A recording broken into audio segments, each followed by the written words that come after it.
much. One day, in my next life, I might be able to sing how Flaming Word Ministry sang tonight in my next life. So, UNC family,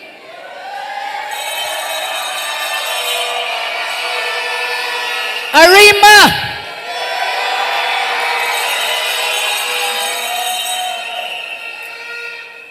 to my distinguished colleagues who are here, all members of the UNC family, to the prodigal son who has returned to the UNC, Mr. Jack Warner,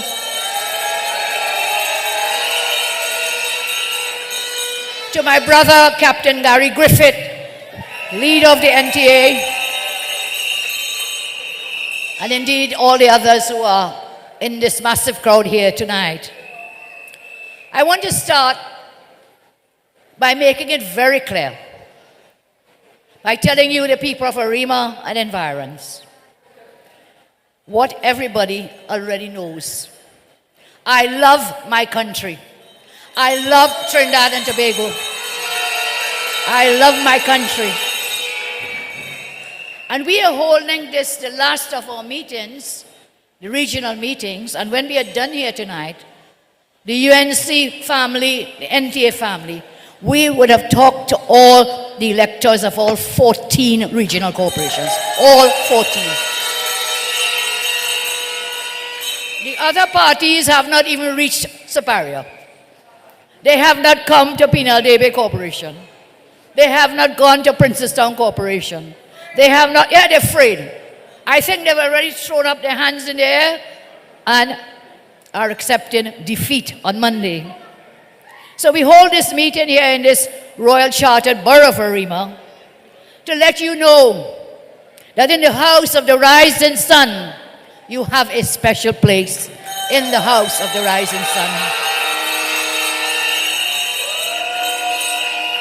We want you to know that your concerns, your issues, your ideas matter to us. Tonight I want Arima to know we are here to secure your future. Secure your future. At the end of this meeting, Team UNC and Team NTA and I would have visited, as I said, and spoken to burgesses, electors in all 14 corporations. So that includes, as we work to secure a nation, to secure every community, every household, every family. I ask you to give our candidates a chance to secure Arima. Vote for your NTA candidate. Vote for your UNC candidate. Secure Arima. Let us ensure the children from Calvary, to Akbarali, from Malabar South to Broadway, are all able to live in a safe community once more. We will secure all the children of Arima. Let us ensure that the mothers, the youths, the fathers of Samaru Village to Christina Gardens all have opportunities for success. Let us ensure that every family, from Richard Trace to Digan Street, from Tumpuna Road to Ajam Baksh, from Umera to Maurice Avenue, that they can all sleep safe at night. And we are a very dynamic group of candidates. You have a chance. Arima, you have the chance to vote for yourself when you vote UNC or NTA. Mr. Wall and Mr. Griffith has explained, you will not see the UNC symbol and the NTA symbol on the same ballot paper. So you have no choice, but one choice. When you see the NTA on that ballot paper, you put your X next to it. And I know the code is what? What is our code? Code is yellow. And code blue. But remember, when you go in that voting booth, you are not going to see yellow and you're not going to see blue, because it's all in black and white. And when you get there, and I've been voting so many years, I don't care to how many years, I'm not going to give away my age tonight. I've been voting many, many times. And even when I go into that voting booth, I'm so worried that I put the X in the wrong place. So take your time Don't let your hand tremble. Be clear and sure that you put the X next to the rising sun, or you put it next to the NTA symbol on voting day. So, you know, when you love something or someone, when you love people deeply, you will always be willing to fight for them. You'll be willing to stand up for them. When you love your country, you're willing to make the hard choices. You're willing to make sacrifices. Tonight, I want to say the UNC, the NTA, and I, we are willing to stand up to whatever and whoever comes at us for loving our country. And that is the foundation of this local government election campaign. That is the foundation. Love is at the heart. When I come on this platform, I tell you, light up the criminals. That statement comes from a place of love. Ask yourself, what would you do? What would you do to protect your family? What would your own mother or father do to protect you? You know, and I know a mother or father, those who love you, they will fight for you. They will stand up to anyone to protect you. That is what love is. So what do we say? Stand your ground, light them up, light them up, light them up.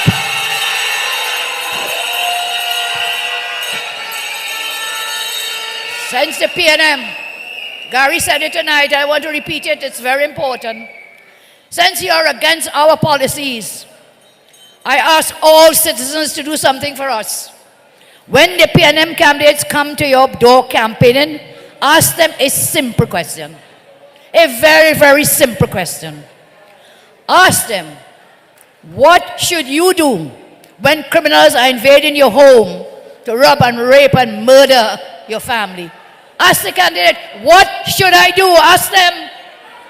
And their answer will be none. They have no answer to the crime that is taking place. Simple question. What does this PNM want you to do? Ask all the weak men and women who are against you defending yourselves, what should you do? They don't want you to defend yourself. On the other hand, when we return to government, I will offer a gun amnesty, Gary. We will offer a gun amnesty to all the PNM MPs and commentators who have legal guns, so they can come and give back the guns. Give it back, give it back, give it back. Give it back. The government MPs can easily contact the parliamentarians at that time for guidance to dispose and go drop off their matic at the mops. That's the word, Gary, matic at mops. You really think I don't know about the matic weapon somebody dropped off at mops? Let me tell you. We know which dealer sold it. We know the minister who bought it. We know which senior officer organized for the minister to get rid of it. We know the officer who dealt with it at MOPS. And we also know, one moment, we know the serial number. We are just waiting. When the news broke about automatic weapons and rowdy sale make it illegal, it was already illegal, as Gary told. It was already against the law. But the minister gets so frightened when rowdy started to talk about this matic. The fella find a way to drop it off, hide and send it back to the police at MOPS. So to citizens involved, be careful you end up like the 3 officers involved in the Brent Thomas scandal. I urge all the weak men and women in positions of influence to give back your legal firearms, since you are against citizens having legal firearms. Give it back. Gary told us, give it back now. Give it back now. If you are against these policies, you should not be protected, whilst everybody else has to face the criminals single-handedly. We're in a dangerous place in this country. We no longer only have different opinions.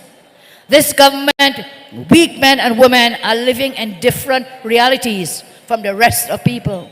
They just don't care about you. Last Monday I said, they don't see you. Today I say, it's not only they don't see you, they do not care about you.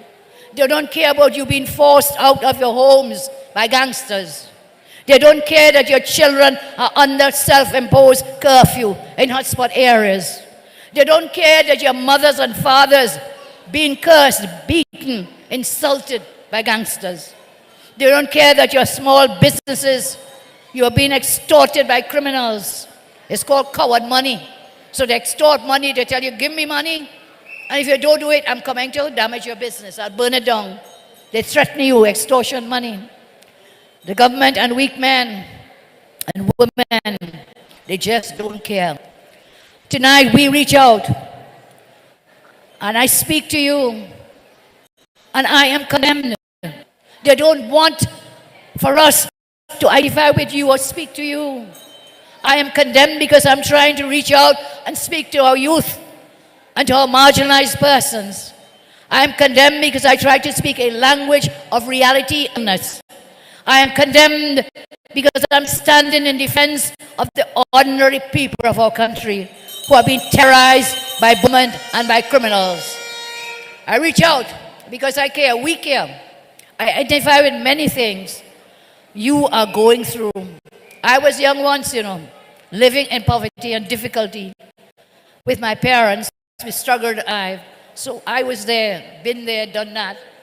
I saw an interview where local artists put out a recorded video. It was about a year ago, and I understand the realness of what he was saying. Can we get it up on the screen, please?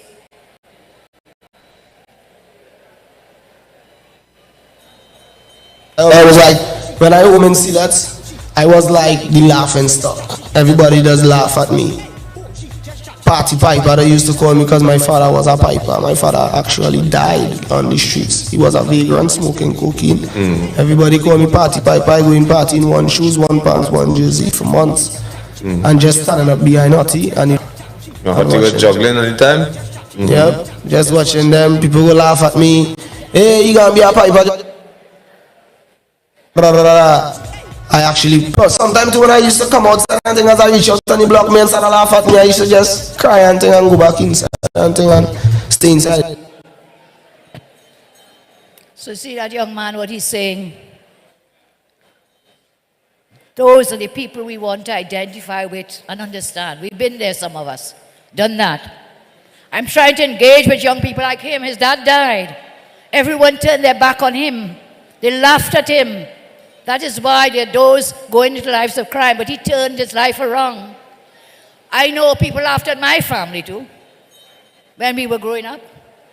The weak men and women speak flowery language, but they refuse to reach out and to act. I told you before, every man, every woman who is murdered had a son or a daughter, siblings, nieces, nephews, parents. We must not push these young people away. It is our responsibility as adults to reach out and help. They too are victims of crime. When I was a child, we didn't have a home. I've told you to some of you before. We kept renting and moving from house to house to house. It was a parang time, but we were moving house because we had to get renters where we could. And we had one suit of clothes to go out. Anybody remember those days? You remember? Yeah, man. Many of us, we've been there. And my sisters and I, we would share the same clothing, shoes, books, everything we would share because of that poverty. People laughed at us. I know how that feels. No one cares about you when you're struggling. I know that when I was young, if anybody close to us, family member robbed, murdered, no one would have cared because being normal, ordinary, poor people, working class people, our society has not changed much since then. Only when high-profile people are victims of crime, then you get a big outcry. Look at it. I'm the only one who speaks for the ordinary man. I'm the only one who is still talking about Simeon Daniel, Antonio Francois, who were murdered after they escaped abuse whilst they were in the care of the Children's Authority. I'm the only one standing up for you against the criminals. So tonight I repeat my commitment to the young people of our land. The young people are talking, and it's up to us to listen. I will never look down on our young people like the dictator does. And I was coming here tonight and listened to the candidates on the radio. And one candidate talked about a Pharaoh government. I thought that was such a, which one was it? That was such a, Moses. That was such a, your name is? Moses. So Moses was talking about the Pharaoh government. How fitting, we must wipe out this Pharaoh government. We must move them out of the borough of Arima on Monday. Cast your vote. Cast your votes.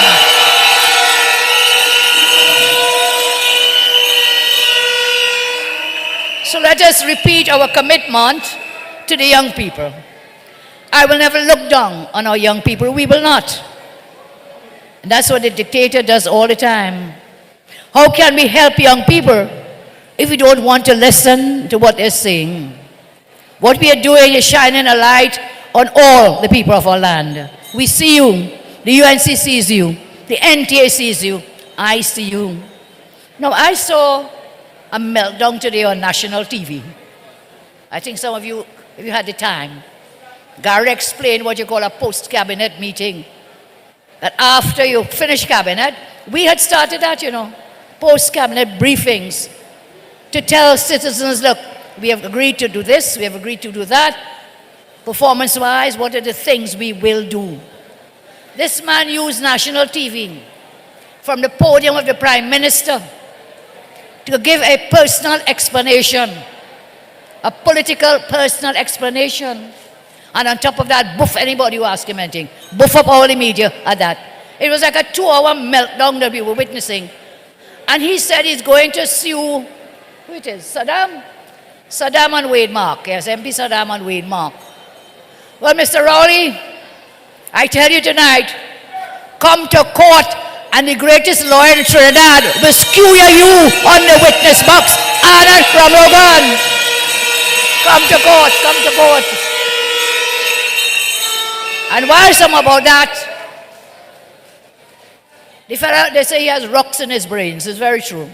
Geologist, rocks in his brain.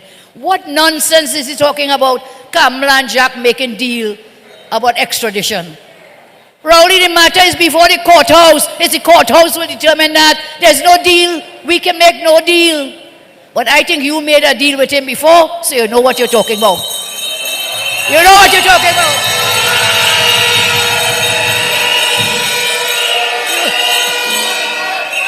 We'll expose you.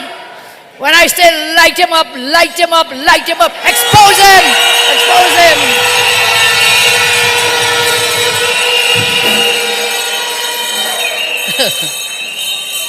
So, I don't need anybody to apologize for me. Nobody in our party and in NTA has to apologize. What they have to apologize for is not us. They have to apologize to the children of our country. They must apologize for cutting the Children's Life Fund. They must apologize for closing the Children's Hospital. They must apologize for cutting the laptops. They must apologize for cutting the school feeding program. They must apologize for gutting the gate. They must apologize for cutting free universal preschool education. They must apologize for cutting free textbooks. They must apologize for cutting the TechVoc education. And, yes, I was getting there. That was so close to my heart. They have to apologize for cutting the baby grant. $500. $500. They have to apologize for cutting cerebral palsy grant. Apologize for the abuse and deaths of Simeon Daniel, Anthony Francois. They failed those children. They have to apologize for the murder of a beautiful boy named Kevin Kyle Spring, who was killed by washing a car to make some money for his pocket. That's what they have to apologize for. When I think about those murders of these children, I make no apologies for saying, light up the murderers. Light up the murderers.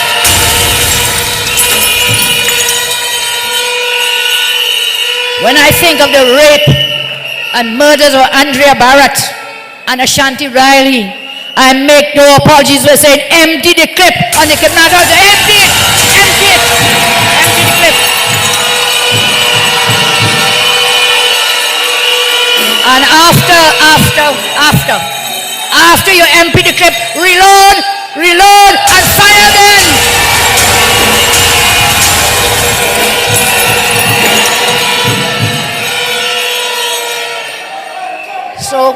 So, when we look at all the home invasions against our elderly, the terrorism of law-abiding people in their homes, we make no apologies for saying, rack it, lock it, knock it, and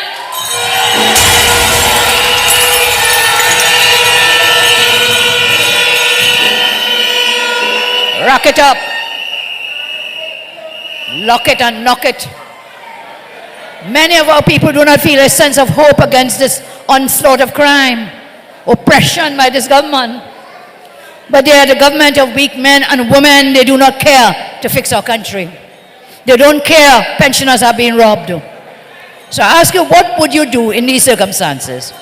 Days ago, in Woodbrook, a 72-year-old woman went to Massey stores, robbed at gunpoint. This poor woman, age 72, went to make groceries, and they stuck a gun in her face, take away whatever she had. Ask yourselves, what would you do if that was your grandmother? What would you have done to defend her?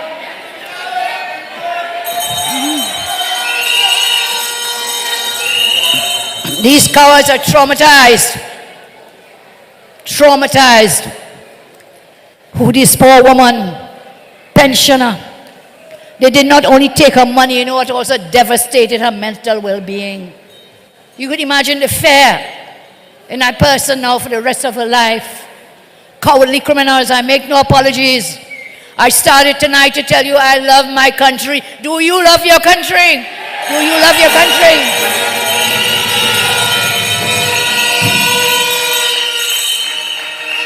We will do what we can legally do with laws that will protect you from these cowardly criminals. They rob people when they leave the bank. Now they're robbing you when you're just leaving the supermarket. On Saturday in the heart of Tunapuna, a man was killed outside the Tunapuna market in the middle of Tunapuna. With a policeman just a stone's throw away, they shot and killed this man. That man was the son of someone. He was the husband of someone. He was a father of someone who left home and never returned home. Never. What would his family do if we could have protected him? What would you do? When cowards meet strong men, last night, a cowardly criminal, two criminals, went to rob and kill at a bar at Red Hill in Aberdeen. And the cowardly criminals met a brave man. He had a licensed firearm. And what did he do? What did he do? What did he do?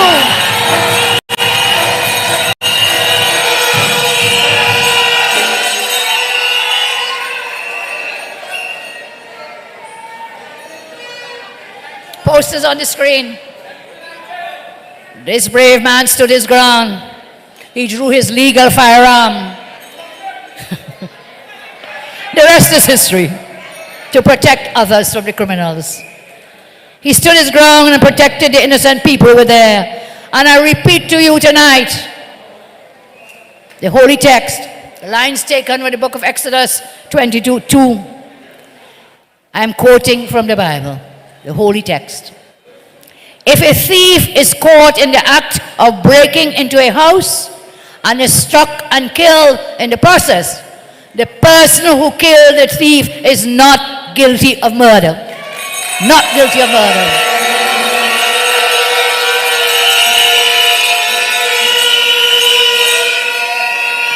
I repeat, this is a holy book. This is not Kamla and Saddam and Gary Griffith and Jack Warner. If a thief is caught in the act of breaking into a house and is struck and killed in the process, the person who killed the thief is not guilty of murder. Not guilty. Not guilty. So if the Holy Book tells you to stand your ground, defend the innocent, who is the PNM to tell you otherwise? Because you know who God bless, no man curse. Who God bless, no man curse. This is what we are fighting for. For you to be able to defend your homes and your families. That is what the stand the ground law is. To be able to defend your families in your castle, in your home. There are laws at the moment, but the laws are so vague and uncertain. It dates back to real old English law, the common law it's called, from the days of castles. And that law is vague. So you will remain in suspense that should you act in your own home, in your defense of your wife, children, family, that you could be charged because the law is vague and uncertain.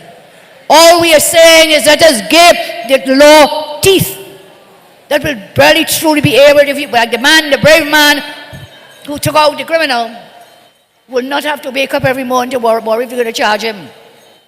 Then put him in jail on a murder charge, no bail. And 10, 15, 30 years you're still in that jailhouse. That should never happen in this country again. So we need, as a people, we need to fight back. We need to fight back. We need to take back control. The dictator is against protecting your family. In the next couple of years, before the general election, there will be more than 1,400 people murdered. There will be more numerous rapes, robberies, home invasions. One of these victims could be you or your family member. I cannot change the law to help you until then, but in the meantime, we can help you through local government to secure your communities. That is why it is important for you to come out and vote on Monday. On Monday, vote to force the dictator to change course and protect you. Vote to force this government to implement UNC plans and policy. And now I'll ask you to take a look at our security plans. Kevin, you can put up the slides, please.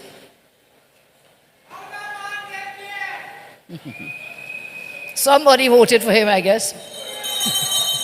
Don't make the mistake twice. Secure TNT. Some of our national plans to secure you include secure communities. Everybody supports restarting community comfort patrols in your communities and surrounding areas. Secure families. Everyone supports our proposal to increase legal gun ownership for you, law-abiding citizens. Secure streets. We support a nationwide plan to restore and improve street lighting in your communities. We must take back control of our streets. Secure schools and our children. We will use the municipal police right here in Arima. When you win that borough candidates, use it in your borough. You have the power, municipal police, to keep our children safe in their schools. Secure jobs. Expand the municipal police. We should hire more municipal police at the local government corporation, thereby creating jobs, but also having a safer, secure environment. People are desperate for jobs. I was going to Grandy recently, not this Monday, the month before, for a meeting in Grandy. And there was this massive traffic jam on the highway going. And I asked, what is going on here? Those were persons who had come from the night before, lining up for jobs at the prison service. They were there at that hour. We were going, it was about 8 p.m. in the night. They had been there, we are told, from midnight before to get a space in the line. People are desperate for jobs, but the government has no policies to create jobs. I've spoken of our plans about that, and I will speak on another time. Secure homes to defend your family is a human right. We support stand your ground law to protect your home and your family. Secure neighborhoods. UNC councillors will support your request to secure communities with gates or barriers to restrict non-local traffic, to secure and enforce noise pollution laws. We will secure the economy We'll scrap the property tax. We'll stop the upcoming inheritance tax. We will jumpstart investment with lower taxes. You should not pay more taxes. Secure mental health. No passing around the house at night is a neighbor and not a criminal. That is what a gated committee, a restricted committee, local government councillors can do that. A vote for the UNC and the NTA in the local government can give you peace of mind and secure your memory and health, your mental health. Everyone agrees with our plans, and they're ignoring the government's PR gimmicks and just gimmicks. They're a fairy tale. All they have is a fairy tale about local government reform. Weeks ago, when I showed you the dictator's propaganda guidebook, thousands of you across the country had what people call a aha moment. That's when people suddenly says, look, everything is all making sense. Everyone in Trinidad and Tobago has always known the dictator always uses destructive and divisive propaganda, but we were not able to articulate it, his methods and his principles. This book now, since we revealed the principles, 9 principles of his strategy of disinformation, here in this guidebook, thousands of you have been using these facts to discern when he spreads the disinformation, because you know what to look for now. You know how to identify them. And if you're not in agreement with our plans, I call on the dictator to tell us what are his plans to protect you. Tell us what to do. He cannot make the choices to protect you. Some will call it a new normal, but there is nothing normal about living in fear. Clear plans from the UNC I've shared with you.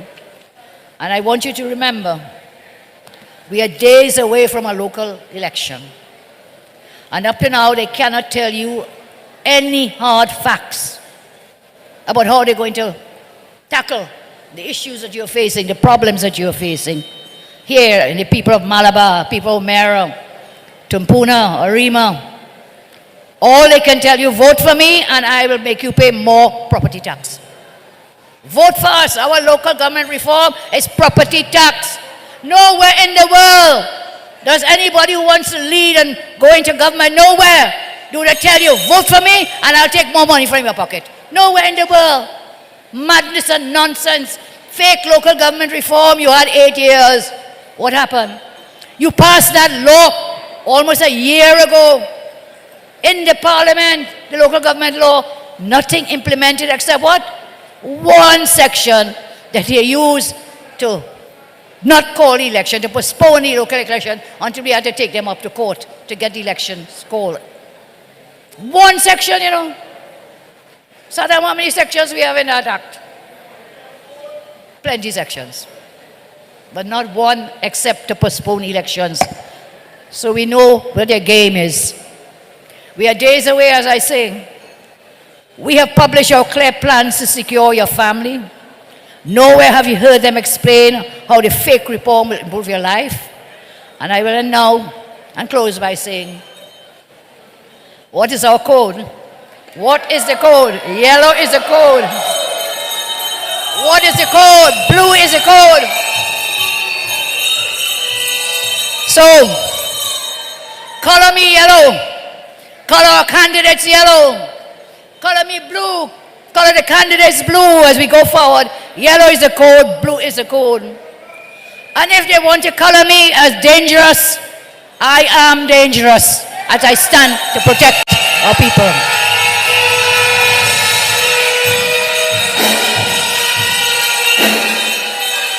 Color me dangerously yellow because I want to stop the red blood of our citizens from flowing down on our streets.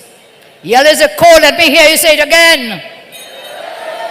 Yellow is the code. I with our NTA brothers and sisters, blue is the code. Say it loud. Blue is the code. And therefore on Monday, make no mistake. Do not sit out this election. I'm asking you not to sit out this election on Monday. I know you feel helpless. I know you might think that no one cares. I know you might think that after the 14th, the rowdy madness of divide and rule will still be in power. But you have to stand up and be counted on Monday by placing your X next to the rising sun and the NTA symbol. You have to come out and send a message to the PNM that they have to change course. We cannot sit on the sidelines anymore. You have to get up. Get up and stand up. Stand your ground. Stand your ground. I promise you this. If the dictator loses Arima in this election, within days, Arima will once again become important to him. All of a sudden, you will see road work being done. Arima will have the best roads just like that. Couldn't do it in 8 years. All of a sudden, you'll have 24/7 water supply.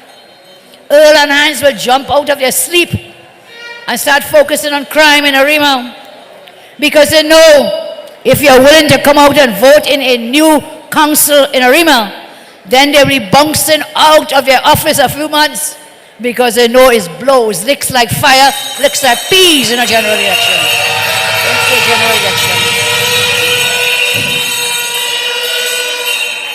So understand the power you have. In your hand, you hold the power. If you're sitting in Malabar tonight, make sure and go and vote NTA on, make sure and vote on Monday. If you voted for the PNM all your life, Arima, cast your vote for our candidates. Remind them of the power you have. The same thing applies in Maloney, Bonaire, Five Rivers, Dabadi O'Mara, La Hoketa. Give us a chance to work for you and Tumpuna Piako Corporation as well. We promise you, not only will our councillors work for you, but the dictator government will suddenly remember that you live and you exist. Use their vote on Monday to remind them that they are important to you and you are important to them. They're hoping that you stay away, you know. They're hoping, and you're hearing, but they're despairing. You guys walking on the ground, you will be picking up, people fed up with them. But they're hoping that that fed upness will just remain. I'm fed up, but they're hoping you stay home and don't go out and vote. Don't get chained up with that. You have to go out and vote. They want you to stay away. So if an open-minded citizen, non-political, independent, or even die-hard PNM on Monday, come to the polls, they put your X next to the UNC or the NT, we have forced the dictator into changing course. You have the power to change things. You have the power to make this government stand up and take notice. Use this local government to signal what will happen here in Arima, in Tunapuna, in Five Rivers, St. Joseph, Dabadi, Blanchisseuse. Let them know what will happen. Because I am telling you, the UNC and the NT are here, standing our ground, standing up for every one of you. Because why? We love our country. Do you love your country? We love our country. Stay with us. We love our country. And you at home, don't be ashamed to say it with us. I love my country. And I think Ari has been making a point, very important point. A vote for any other party other than the NTA or the UNC, it means you're giving the PNM your vote. So don't get fooled and chained up with any other party. The code is yellow. The code is blue. And remember on Monday, light them up with your voting fingers. Light them up on Monday with your voting fingers. Light them up. I thank you.